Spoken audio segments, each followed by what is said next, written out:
कांग्रेस की पूर्व विधायक अनीता वर्मा ने केंद्रीय स्वास्थ्य मंत्री जेपी नड्डा के बयान पर पलटवार किया है। जेपी नड्डा ने बीते दिन बयान में कहा था कि हरियाणा में हार के चलते कांग्रेस के राष्ट्रीय अध्यक्ष खड़गे और कांग्रेस सदमे में है। इस बयान को लेकर पूर्व विधायक अनीता वर्मा ने कहा कि हरियाणा में बेशक कांग्रेस की हार हुई है, लेकिन भारतीय जनता पार्टी का उद्देश्य में जनाधार लोकसभा चुनाव में खिसक गया है।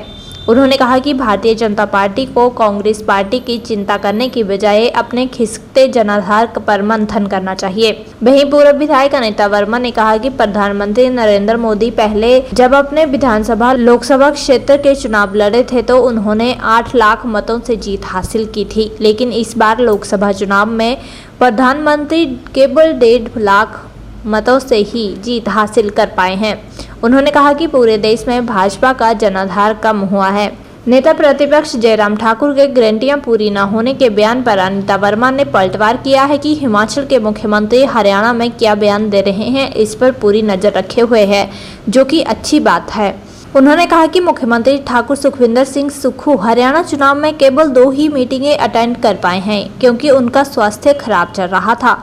उन्होंने कहा कि भाजपा की जयराम सरकार ने हिमाचल की अर्थव्यवस्था को फर्श पर छोड़ा था। उन्होंने कहा कि आपदा का जो प्रदेश के लिए पैसा केंद्र सरकार द्वारा दिया जाता था, उस तरह से कांग्रेस सरकार को पैसा नहीं दिया गया। अनीता वर्मा ने कहा कि बीते वर्ष और इस वर्ष सबसे ज्यादा आपदा मंडी और कुल्लू जिले में आई है, जिस पर कंगना रनौत और जयराम ठाकुर को चिंता करनी चाहिए थी और केंद्र सरकार से इन जिलों के लिए आर्थिक सहायता उपलब्ध करवानी चाहिए थी। अनीता वर्मा ने कहा कि सरकार द्वारा जल्दी ही गारंटियों को पूरा किया जाएगा। ऐसे है कि चुनाव जो है हम हरियाणा में हारे हैं, कुछ शायद हमारी भी गलतियां हों और कुछ भाजपा का जो जिस तरीके से ज़्यादा पैसे देना अपने कैंडिडेट्स को और ऐसे ऐसे वाक्य बोलना और उकसाना, वो भी एक कारण हो सकता है। लेकिन मैं इनसे पूछना चाहती हूँ नड्डा जी से, आप तो सिर्फ हरियाणा की बात कर रहे हैं, आप मुझे बताइए कि जब लोकसभा का इलेक्शन हुआ था पूरे हिंदुस्तान में, आपके जो प्रधानमंत्री थे और आप एक ही बात बोल रहे थे कि 400 सीटें आएंगी, 400 सीटें आएंगी, लेकिन आई कितनी? उनसे आधी। और बड़ी अफसोस की बात है कि जो प्रधानमंत्री अपनी कॉन्स्टिट्यूंसी से 7 लाख से एक चुनाव जीतता है, वो अभी जो चुनाव हुए लोकसभा के उसमें 1,50,000 से जीतता है। तो उनको तो अपनी चिंता करनी चाहिए। हमारा बेशक एक हरियाणा गया, उनका तो पूरा देश उथल पुथल हो गया है।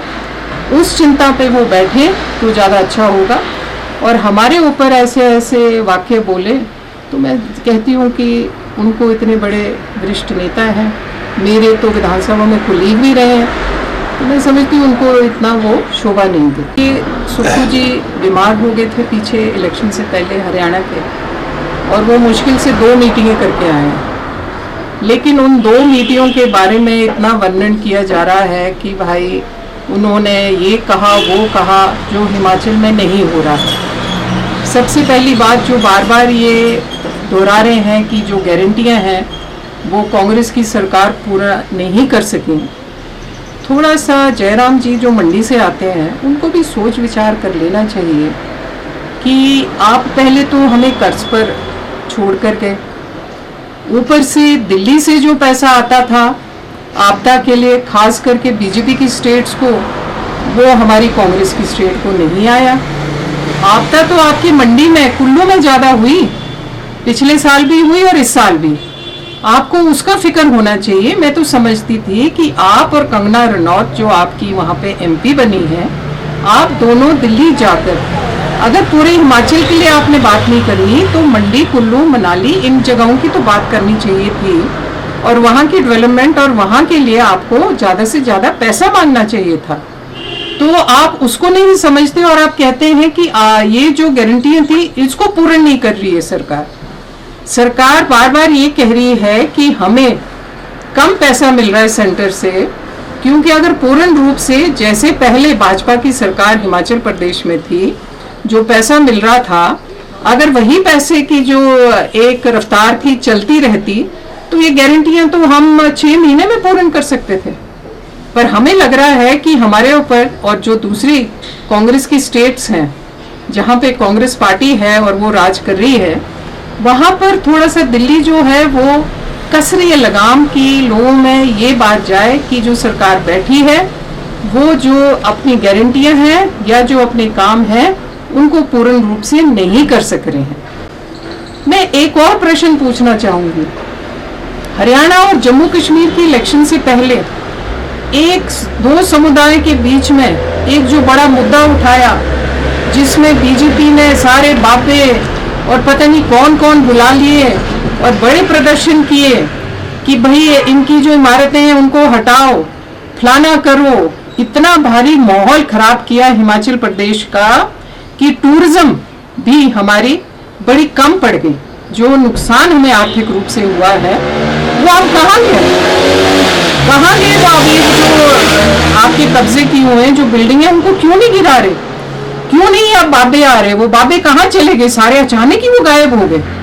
और उस समय बड़ा भारी शोर मचाया कि भाई हमारे जो जितने कर्मचारी हैं वो खिलाफ हैं सरकार के, हिमाचल में सरकार ठीक नहीं चल रही है।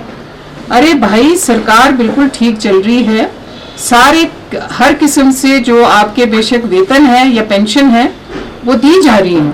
और मुझे खुशी है कि इस बार बहुत अच्छा सरकार ने निर्णय लिया है क्योंकि दिवाली 1 नवंबर को है और 1 नवंबर को ही पेंशन या तनख्वाह मिलती है, तो उसको पहले दिया जा रहा है ताकि किसी को अपनी दिवाली मनाने में कोई कसर ना रहे। और मैं समझती हूँ ये जो थोड़ा सा एक पीछे कुछ महीने का गैप पड़ा है इसको पूर्ण रूप से देखते हुए जो हमारी कांग्रेस सरकार है उसको पूरा करेगी, इसमें कोई कमी नहीं रहेगी।